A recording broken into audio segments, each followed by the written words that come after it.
Hechos 4, versículos 23 a 37.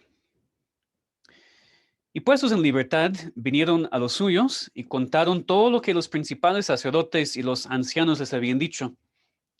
Y ellos, habiéndolo oído, alzaron unánimes la voz a Dios y dijeron: Soberano Señor, tú eres el Dios que hiciste el cielo y la tierra, el mar y todo lo que en ellos hay. Que por boca de David, tu siervo, dijiste: ¿Por qué se amotinan las gentes y los pueblos piensan cosas vanas?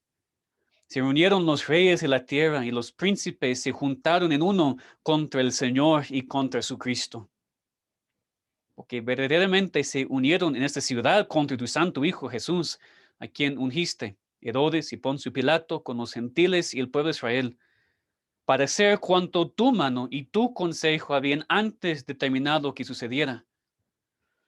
Y ahora, Señor, mira sus amenazas y concede a tus siervos que con todo denuedo hablen tu palabra, mientras extiendes tu mano para que se hagan sanidades y señales y prodigios mediante el nombre de tu santo Hijo Jesús. Cuando hubieron orado, el lugar en que estaban congregados tembló y todos fueron llenos del Espíritu Santo y hablaban con denuedo la palabra de Dios. Y la multitud de los que habían creído era de un corazón y un alma, y ninguno decía ser suyo propio nada de lo que poseía, sino que tenían todas cosas en común. Y con gran poder los apóstoles daban testimonio de la resurrección del Señor Jesús, y abundante gracia era sobre todos ellos. Así que no había entre ellos ningún necesitado, porque todos los que poseían heredades o casas las vendían y traían el precio de lo vendido, y lo ponían a los pies de los apóstoles, y se repartía a cada uno según su necesidad. Entonces José, a quien los apóstoles pusieron por sobrenombre Bernabé, que traducido es hijo de consolación, levita, natural de Chipre, como tenía una heredad, la vendió y trajo el precio y lo puso a los pies de los apóstoles. Amén. Hemos escuchado la palabra inspirada y perfecta de nuestro Dios. Vamos a orar que nos ayude ese tiempo para entender su palabra. Nuestro Padre, damos muchísimas gracias por la oportunidad de continuar estudiando el ejemplo de la iglesia primitiva, una iglesia no perfecta, pero con esos patrones bíblicos, esos principios que también nosotros queremos para nuestra iglesia local hoy en día. Te pedimos, Señor, que podamos entender este pasaje y aplicarlo a nuestros corazones, a nuestras vidas, que podamos también disfrutar y seguir disfrutando la comunión de los santos. Te pedimos en el nombre de Cristo. Amén. En nuestra iglesia, así como en la mayoría de las iglesias cristianas, hablamos de la comunión de los santos, la comunión de la iglesia local. Es unas cosas que afirmamos junto con la iglesia cristiana en toda la historia cuando decimos en el credo de los apóstoles que creemos en la Santa Iglesia Universal y la comunión de los santos. Es un tema que mencionamos mucho aquí en nuestra iglesia y apenas estudiamos un poco el tema en Hechos 2, cuando dice que los que fueron salvos perseveraban en la comunión unos con otros. Vimos que la comunión de los santos es una prueba de una iglesia llena del Espíritu Santo. Pero si yo hiciera la pregunta a ustedes, ¿qué es la comunión de la iglesia? ¿Qué dirían? Creemos en ella, decimos que la experimentamos y no dudo del que la experimentamos. Pero, ¿cómo lo describirías? ¿Qué es la comunión de la iglesia? ¿Qué es la comunión de los santos? Pues por un lado es estar juntos, por supuesto. Eso es básico, no se puede tener comunión sin estar juntos. En tiempos raros como estos, hacemos todo lo que podamos en reunirnos juntos de cualquier manera, ahora en línea, por Zoom, para vernos y tener un culto como este. Y eso está bien para un rato, pero obviamente no siempre puede ser así. Para tener la comunión tenemos que estar juntos. Y este aspecto ya hemos estudiado mucho. Lo he predicado muchas veces, ¿verdad? El cristiano verdadero quiere estar con sus hermanos. Si a una persona no le interesa estar con aquellos que llama a sus hermanos en Cristo, no está bien. Algo está muy mal en la vida. O no es un cristiano, o está viviendo en pecado, o tal vez es una total ignorancia de lo que significa pertenecer al cuerpo de Cristo, que es la iglesia local. Entonces, esta parte creo que afirmamos sin ningún problema. Un cristiano verdadero quiere estar con sus hermanos en Cristo. La comunión de la iglesia es esencial. Queremos estar juntos. Y por mayor parte, yo creo que eso sí nos describe como iglesia local. Pero aún así, podemos tener la duda a veces de exactamente lo que significa la comunión más allá de estar juntos. Porque ¿es la comunión simplemente estar reunidos en el mismo edificio? Creo que entendemos que no, ¿verdad? Podemos estar juntos físicamente en el mismo lugar y no estar disfrutando la comunión de los santos. Entonces la comunión es estar juntos, pero es mucho más que simplemente estar juntos. Ahora, en nuestro pasaje, podemos ver un ejemplo de parte de la iglesia primitiva que nos explica cómo es o cómo debería ser la comunión de la iglesia local. Nosotros recordamos que los apóstoles, Pedro y Juan, después de haber sido encarcelados por la predicación del Evangelio, después de la sanación del hombre cojo, fueron mandados a dejar de hablar en ese nombre, el nombre de Cristo, cosa que obviamente rehusaron hacer. Entonces los líderes judíos tienen que soltarles y leemos entonces versículo 23, que puestos en libertad, Pedro y Juan, vinieron a los suyos y contaron todo lo que los principales sacerdotes y los ancianos les habían dicho. Fíjense, la primera cosa que hicieron fue reunirse con la iglesia, con los hermanos. Dice que fueron directamente a los suyos. Y fíjense que los líderes hicieron eso. Los mismos apóstoles querían compartir con la iglesia. Los mismos apóstoles querían estar con los hermanos. Ellos no dijeron, no somos apóstoles. No tenemos que estar con ustedes que no son apóstoles. Salieron la persecución, salieron los judíos, de los líderes, los judíos, ellos se fueron directamente a la iglesia para reunirse y estar con los hermanos. Que también lo que queremos nosotros, lo que deberíamos querer también. Entonces vamos a considerar este ejemplo bíblico de lo que es la comunión de los santos. Algo más que simplemente estar juntos en el mismo lugar. Aquí vemos que la comunión de la iglesia se ve en su adoración, en su oración y en su generosidad. Esas tres cosas. Entonces, primero, la comunión de la iglesia se ve en su adoración. La primera cosa que Juan y Pedro hicieron cuando se reunieron con los hermanos era contar lo que los líderes judíos habían dicho y hecho. Ellos entonces hablaron de esa persecución, hablaron del concilio, hablaron de este mandato a no predicar más en el nombre de Cristo. Seguro también contaron su respuesta. Juzgad si es justo delante de Dios obedecer a vosotros antes que a Dios, porque no podemos dejar de decir lo que hemos visto y oído.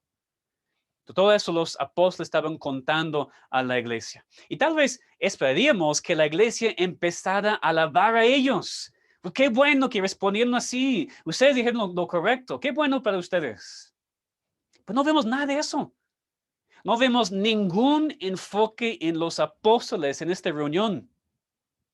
La iglesia aquí no empezó a alabar a Pedro y a Juan por su valentía. Eso es lo que hubiera sucedido hoy en día en muchas iglesias, en donde el énfasis está en el hombre. De hecho, lo hemos visto recientemente, aún en una iglesia muy buena, una iglesia con un pastor famoso y también muy piadoso. Después de que este pastor había enfrentado las autoridades de su estado, para bien o para mal, no es el asunto aquí.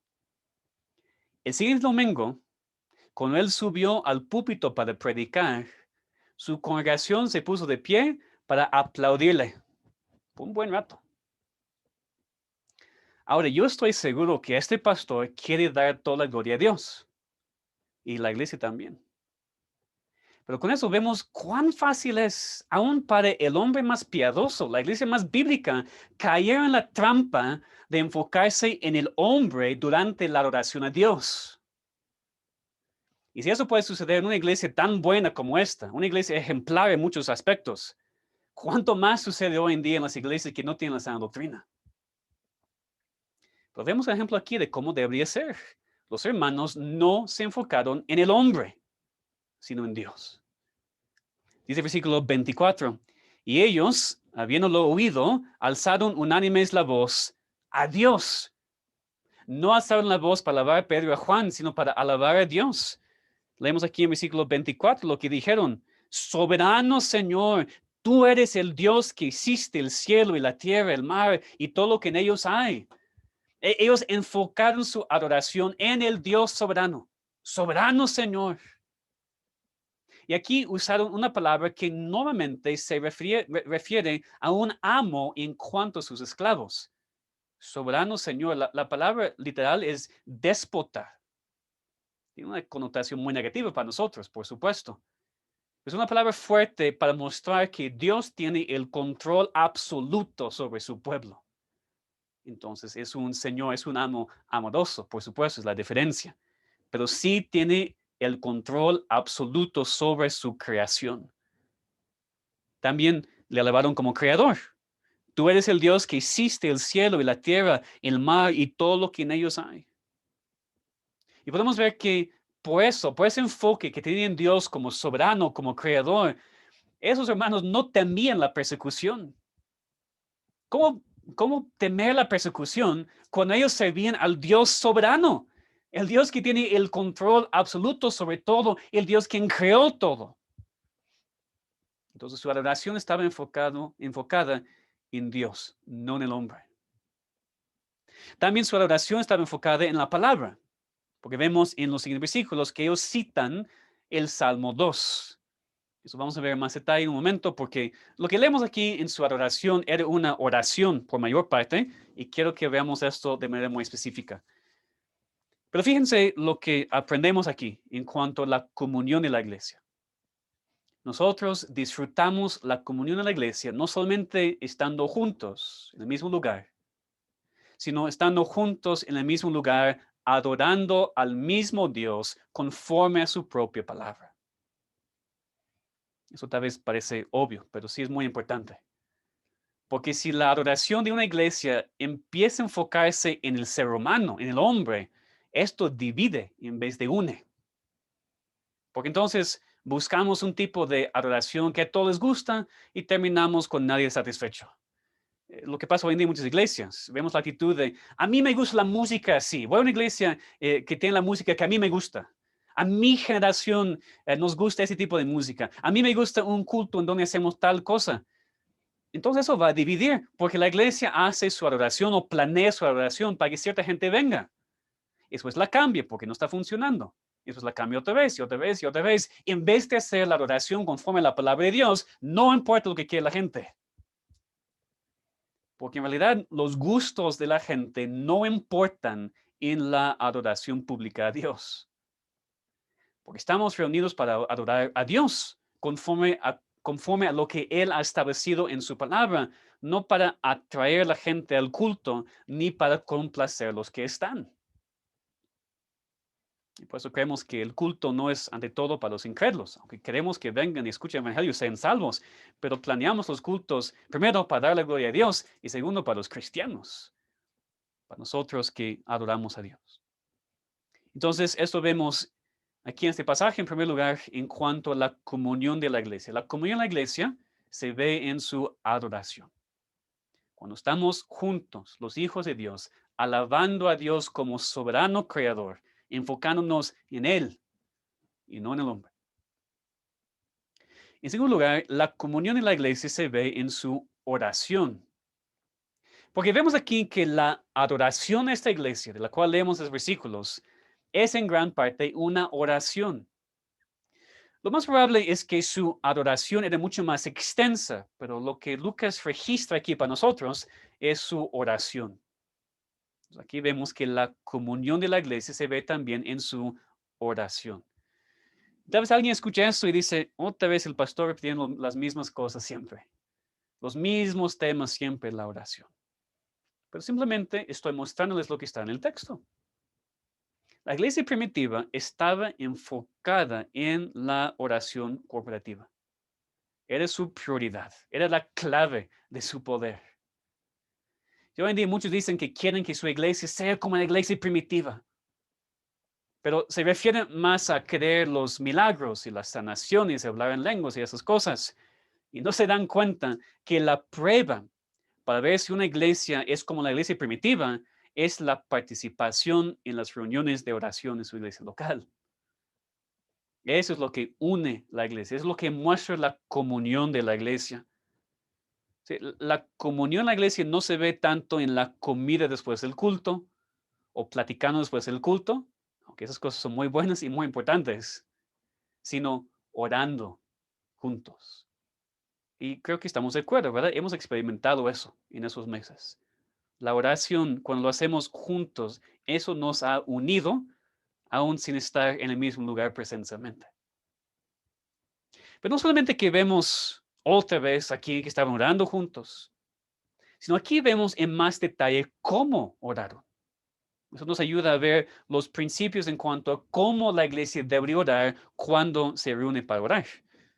Vemos aquí, en primer lugar, que parece que lo que tenemos aquí registrado es la oración de una persona dirigiendo a los demás. Sí, es muy improbable que todos de repente empezaron a decir las mismas palabras. Sino uno empezó a orar y los demás estaban siguiendo en su corazón. Es lo que hacemos cuando oramos juntos, ¿verdad? No hacemos el caos de todos orando al mismo tiempo. Una persona a la vez ora, pero nosotros oramos con la persona. Une nuestras voces con la oración de esta persona. Es lo que parecemos tener aquí también. También vemos cómo ellos oraron enfrentando la persecución. No con miedo, no con temor, sino su oración estaba basada en los atributos de Dios. El Dios soberano, el Dios creador. No tenían miedo porque conocían a su Dios. Y por eso empezaron su oración no enfocándose en su necesidad, sino en los atributos de Dios, en la soberanía, en el poder de Dios. Y eso también hemos estudiado muchísimo, pero siempre quiero enfatizarlo. Cuando oramos, deberíamos empezar alabando y adorando a nuestro Dios. Está muy bien orar por otros. Deberíamos interceder por nuestros hermanos, orar por la salvación de los incrédulos, orar por su sanidad para que puedan ser salvos después. Pero ante todo, nuestra oración como iglesia debería estar enfocada en Dios, en alabar a Dios, adorar a Dios, maravillar en sus atributos. Y eso nos va a rescatar de tener reuniones de oración que solamente son listas de nombres. Ellos se incluyen, por supuesto. Pero el poder en la oración, el poder en la reunión de oración, viene cuando adoramos a Dios juntos, enfocados en Él. Y también vemos el poder de la oración aquí cuando oramos basado en la palabra escrita. Como mencioné aquí, vemos que citaron el Salmo 2 en su oración. Entonces, esos hermanos estaban orando las palabras de Dios a Él. Y estas son las oraciones a las cuales Dios responde. Porque Dios no puede negar su propia palabra. Entonces, si leemos su palabra y entendemos lo que dice y oramos basado en ella, oramos sus palabras, Dios va a responder. Aquí en versículos 25 y 26 citan el Salmo 2. Soberano Señor, tú eres el Dios que hiciste el cielo, la tierra, el mar, todo lo que en ellos hay, que por boca de David tu siervo dijiste, ¿por qué se amotinan las gentes y los pueblos piensan cosas vanas? Se reunieron los reyes de la tierra y los príncipes se juntaron en uno contra el Señor y contra su Cristo. Entonces vemos que ellos no citaron este pasaje al azar, sino que tenían el discernimiento espiritual para ver cómo este pasaje de la Biblia se aplicó, se relacionó con su problema actual, con su persecución. Los líderes judíos en ese momento estaban amotinándose en contra de ellos, enfureciéndose, es la palabra. Dice que lo hicieron en contra de Cristo en Jerusalén hace algunas semanas. Los líderes, los gentiles, todos se habían enfurecido en contra de Cristo, le habían crucificado. Entonces, en su oración también expliquen cómo entienden el pasaje. Entonces, vemos en versículos 25, 26 que citen el Salmo y después en su propia oración explica lo que significa. Porque verdaderamente se unieron a esta ciudad contra tu santo Hijo Jesús, a quien ungiste Herodes y Poncio Pilato con los gentiles y el pueblo de Israel, para hacer cuanto tu mano y tu consejo habían antes determinado que sucediera. Y ahora, Señor, vemos que citaron el Salmo, explicaron su significado, ahora la aplicación. Ahora, Señor, mira sus amenazas y concede a tus siervos que con todo de nuevo hablen tu palabra, mientras extiendes tu mano para que se hagan sanidades y señales y prodigios mediante el nombre de tu santo Hijo Jesús. Entonces, lo que fue profetizado en el Salmo 2 es lo que había sucedido.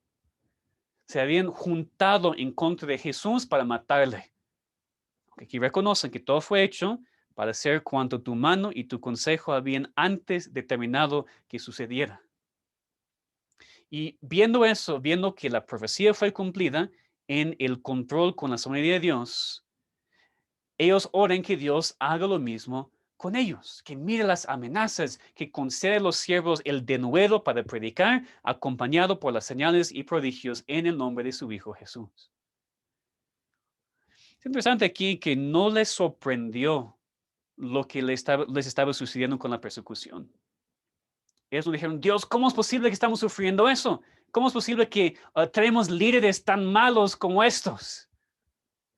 Sino que reconocieron que esto era algo normal para los que siguen a Cristo. No empezaron a quejarse y hablar mal de sus líderes, sino reconocieron que aún ellos, con toda su maldad, solamente estaban haciendo lo que Dios había antes determinado que hicieran. Es importante para nosotros porque yo veo con las cosas que están sucediendo aquí en México, en los Estados Unidos con el nuevo presidente, en Argentina recientemente en cuanto al aborto, esas cosas parecen sorprender a los cristianos. Eso no entiendo. No entiendo por qué estamos sorprendidos que un presidente puede tener leyes así tan malas o que aprueben una ley tan mala para promover el aborto. Está muy mal, por supuesto, pero ¿por qué nos sorprende? Nosotros sabemos que estamos viviendo en un tiempo del rechazo abierto de Dios. Entonces, esta persecución no debe sorprendernos. No debemos actuar como que merecemos gobernantes en nuestras ciudades y países que obedecen y temen a Dios.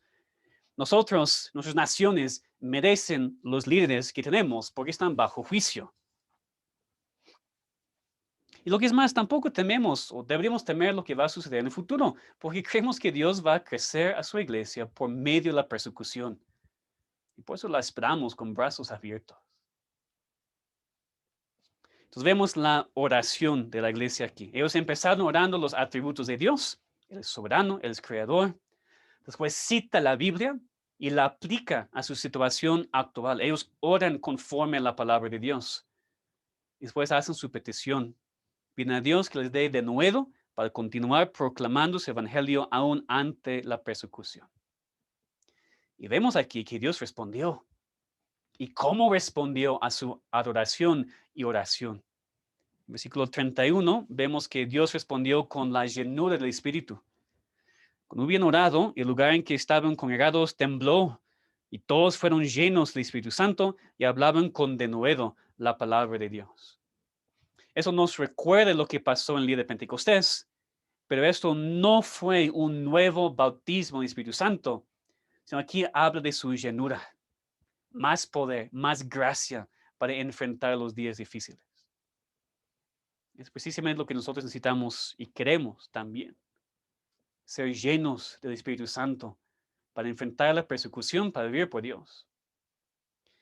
Pero mientras nosotros podemos, sin duda, ser llenos del Espíritu Santo individualmente, como cristianos, el ejemplo bíblico que normalmente vemos es la llenura del Espíritu Santo sobre la iglesia cuando estamos juntos. Entonces, hermanos, no pierdan la bendición de adorar y orar juntos.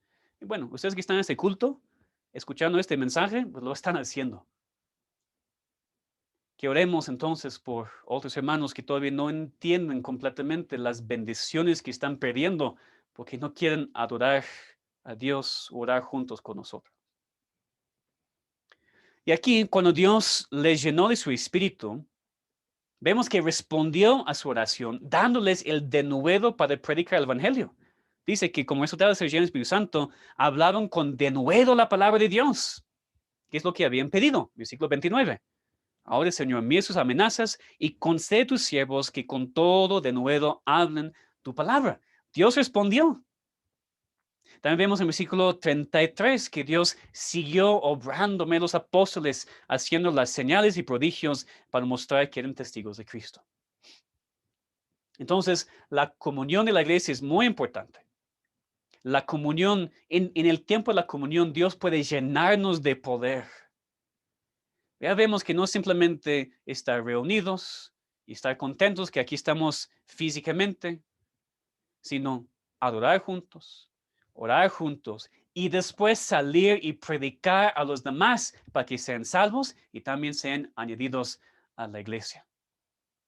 Cuando adoramos juntos, cuando oramos juntos, debemos pedir el denuedo para predicar el evangelio y ser usados por Dios en el crecimiento de su reino. Y finalmente, aquí vemos que la comunión de la iglesia se ve en su generosidad, en su generosidad. Porque la comunión de esta iglesia no terminó cuando terminó su culto de adoración, su culto de oración. Después vemos cómo ellos mostraron su comunión, su unión, su amor de manera práctica por medio de la generosidad. Dice el versículo 32, y la multitud los que habían creído era de un corazón y un alma, y ninguno decía ser suyo propio nada de lo que poseía, sino que tenían todas las cosas en común. Ellos eran de un corazón y un alma, y por eso todavía aquí estamos hablando de la comunión. Ya la vimos en su adoración, en su oración, pero aquí Lucas quiere enfatizarla hablando de su amor, hablando de su generosidad. Ninguno decía ser suyo propio nada de lo que poseía, sino que tenían todas las cosas en común.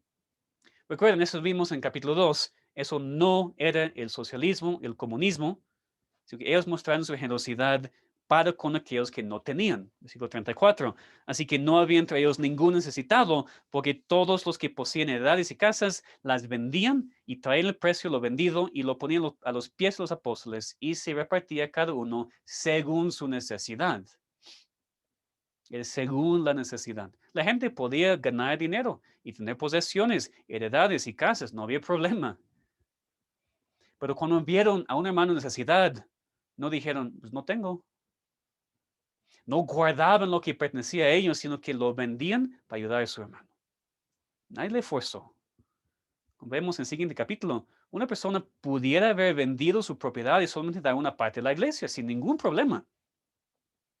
Pero lo que aquí hicieron en amor, de manera generosa. Trajeron lo que tenían y lo ponían a los pies de los apóstoles para ser repartido según la necesidad. Aquí al final Lucas nos da el ejemplo de Bernabé, de quien vamos a leer más en el futuro, cuando él empieza a trabajar con Pablo. Pero aquí leemos de él, aún antes de todo eso, como un hombre muy generoso, quien vendió su heredad y trajo el precio y lo puso a los pies de los apóstoles. En contraste con lo que vamos a ver en 8 días con Ananías y Zafira en el capítulo 5.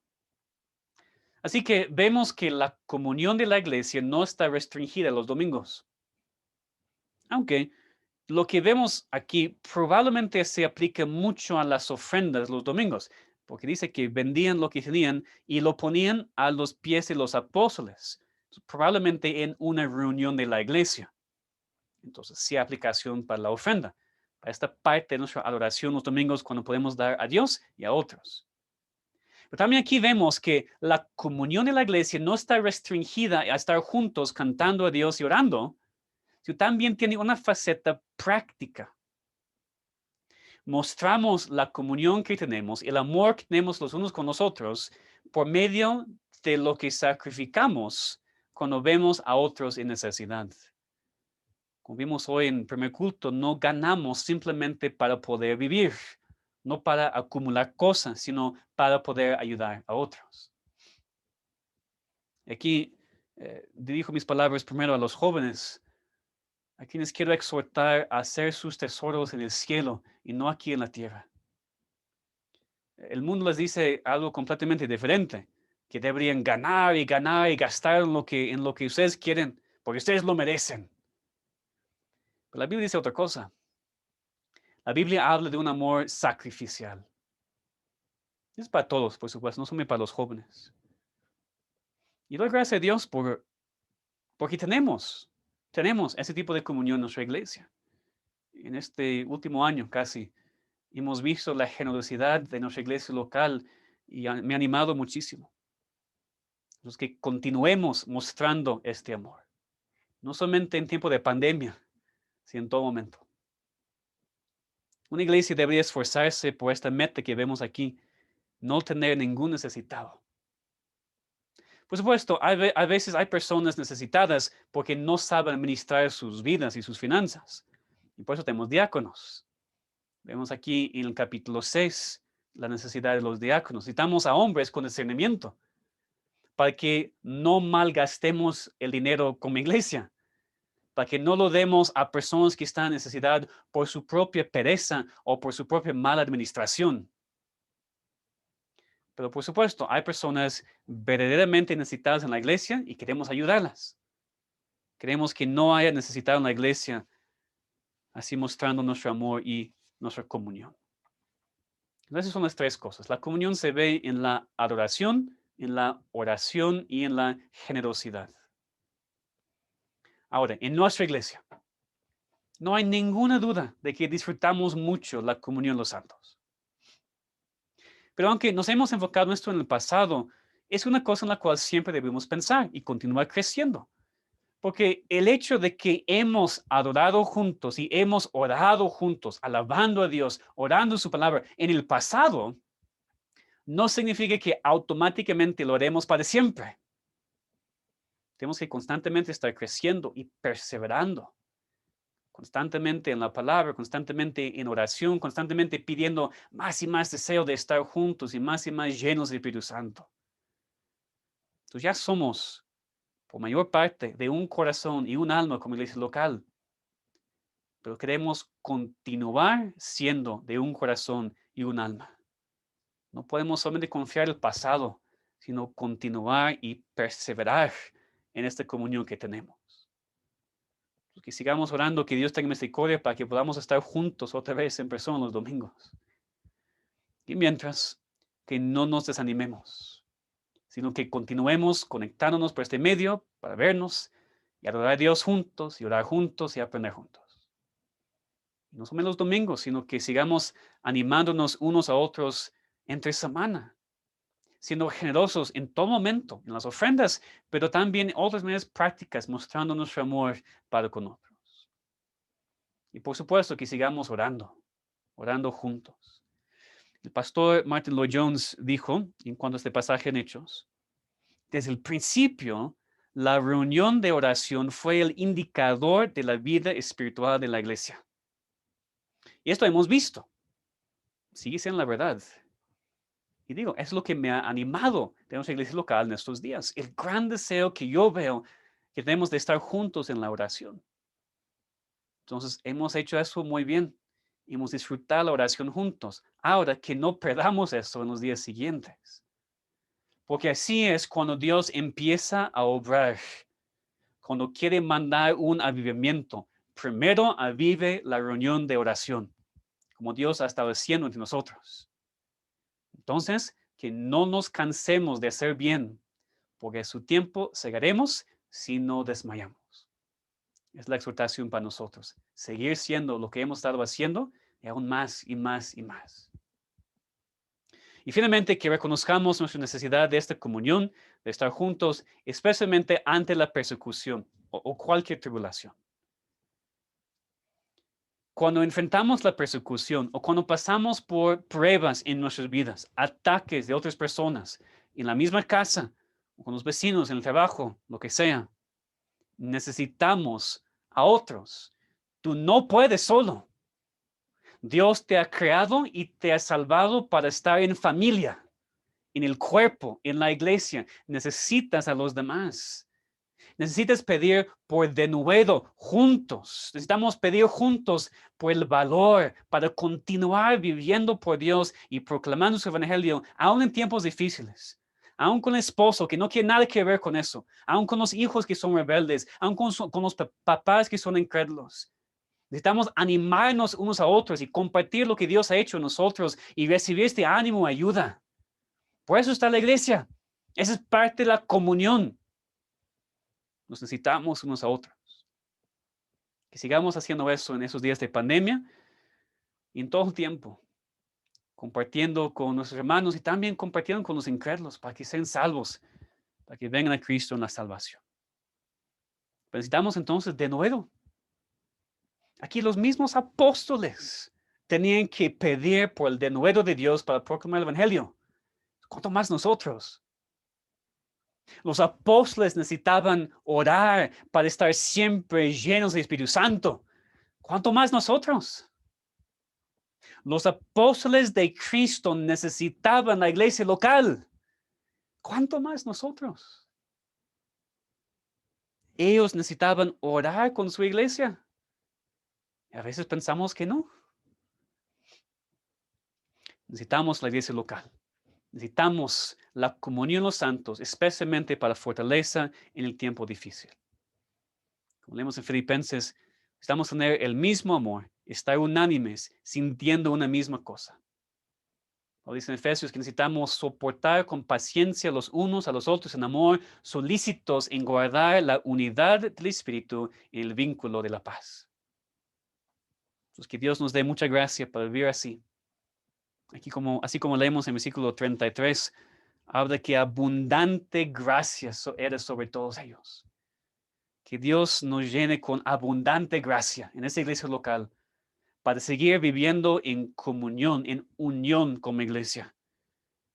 Y que nosotros mostremos esa comunión que sí tenemos por medio de nuestra adoración, nuestra oración y nuestra generosidad. Amén. Vamos a orar. Damos gracias, Dios, porque nos has salvado, no para estar solos, sino para pertenecer a un cuerpo, a una familia, a una iglesia local. Damos muchísimas gracias por la iglesia que nos has dado. Lo que tú has hecho aquí en esos 9 años, solamente tu obra, Señor. No hay otra manera para explicarlo.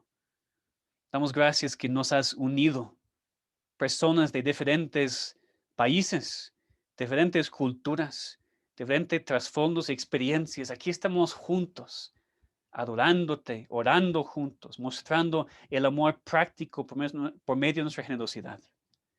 Señor, es maravilloso lo que tú has hecho aquí entre nosotros. Pero no queremos pensar, Señor, que el hecho de que lo hemos experimentado en el pasado significa que es garantizado para siempre. Ayúdanos a perseverar, ayúdanos a continuar adelante.